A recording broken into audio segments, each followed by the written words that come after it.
Hey, it's Nick Fundytus from Royal LePage Performance Realty, and this is Nick Answers Reddit.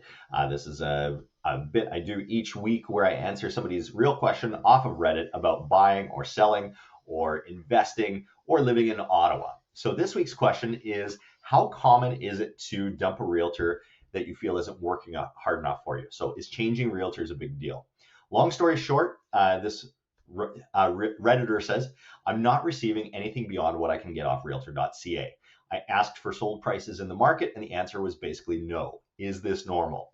So my answer here is, as usual, there's a short and a long answer. The short answer is no. It's not a big deal. Just be sure to recognize that the realtor on the other side is a human and not just a replaceable cog. So despite what some detractors of the profession would say, they'll benefit from your feedback, even if it's blunt.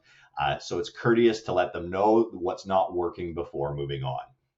The longer answer here is that you need to take a few steps to part ways with your realtor. Here's what I would recommend to make it as painless as possible and to protect yourself. So start with a short breakup email to your realtor to express that you would like to be released from your buyer representation agreement, or whatever it happens to be called in your province. Outline the level of service that you were expecting and where you felt the realtor fell short. A decent realtor is probably going to call you at this point to see if the relationship can be adjusted or salvaged. This is going to be awkward, of course, but it's good to clear the air.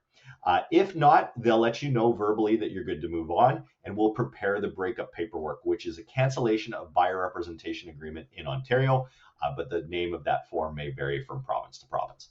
At this point, you've made your intent clear. If your soon-to-be ex-realtor does any of the following at this point, escalate it to first his broker manager and then to the board if necessary with copies of pertinent communications. The best thing you can do is be calm on your side if any of these things happen.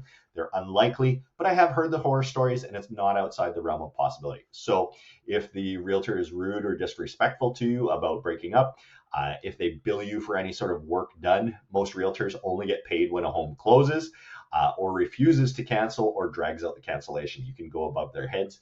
And if they have not fulfilled their standard of care to you, I mean, somebody above them is going to force them to release you. Since you were referred from your past realtor, it's also a good idea to let them know that the person they referred came up short on service. I certainly would like to know if somebody I referred slipped or their service level had slipped, since it makes me look bad every time, if I ever refer somebody who doesn't do a good job. Now, once the cancellation is signed, you're free to engage another realtor of your choice. It is best to sign with somebody new who's going to be on similar terms as the last one and conditions as the new realtor, since otherwise your recently ex-realtor may, in very rare cases, be able to claim commission on what you eventually buy, if it's within the holdover period on the buyer representation agreement. Now, there's specifics to this. You may want to ask your lawyer for the specifics of your contract because they're all written a little bit differently. But I mean, that's the thing you got to watch for there. So I'm sorry to hear you got a dud. I will say that, I mean, I don't think that all realtors are duds out there. I think that you can have a lot of excellent ones that make the process a lot better for you. But yeah, sometimes you're going to run into somebody who sucks.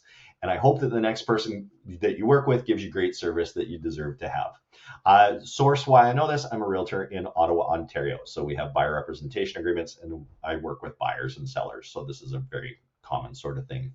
All right, there you go. Good luck in your hunt, and we'll send you a new video next week.